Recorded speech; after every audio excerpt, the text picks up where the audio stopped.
This will be a helpful exercise to target the movement of knee flexion, which is this direction.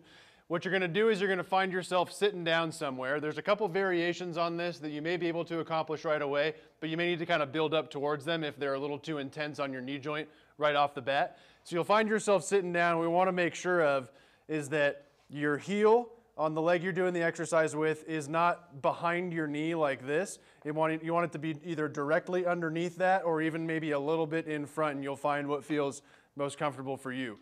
And then when performing this exercise, all you're going to do is you're just going to be attempting to slide your heel back. However, the friction of your foot on the ground should kind of stop that from happening. You may need to actually push down a little bit to add a little extra resistance there to then attempt to slide backwards. However, the friction is stopping me from doing so on my heel. If there's not enough friction to stop that from happening, what you can do is you can take your other foot and put it behind your heel, and then you just pull this foot back into this toe on, in this case, my right leg, to apply some resistance so that I can feel my hamstrings start to work. You don't want to pull so hard that you feel like you're going to cramp, but you want to get enough in there so you can definitely notice that, yeah, my hamstring's definitely kicking on there and doing a little bit of work.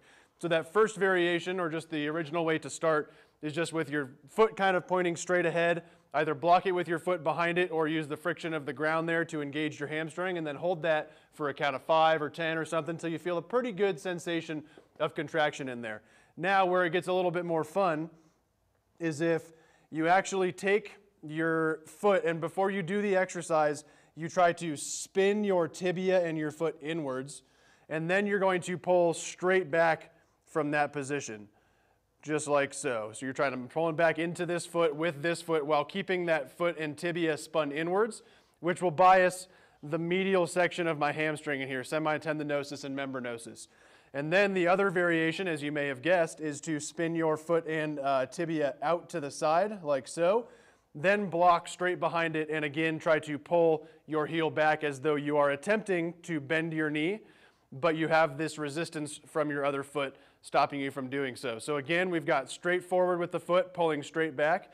Then we've got spin in and try to pull straight back, biasing the medial hamstrings.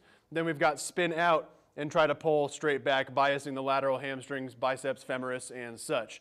So by doing those couple variations of that exercise, we're going to get the hamstring muscles, whose primary job is to bend the knee and also to extend the hip like so.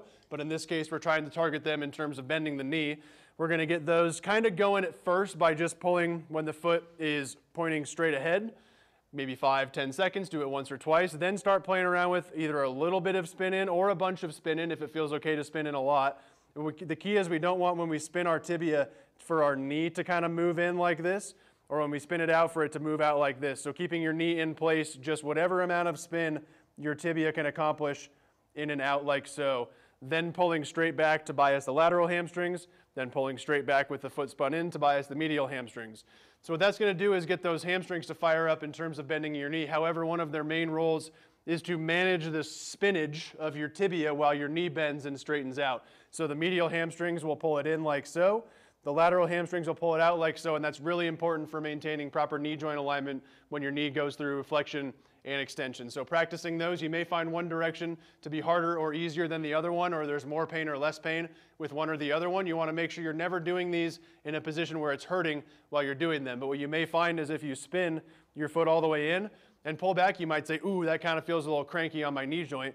Just spin in a little bit less than that and try it from there. That might feel totally fine. Do that a couple times. That may actually then enable you to spin it in all the way and do it without pain. Same thing if you spin all the way out, ooh, a little bit cranky, a little bit less spin out, but still pull straight back. That may feel fine. Then start progressing yourself into further degrees of tibial internal and external rotation with that knee flexion resistance.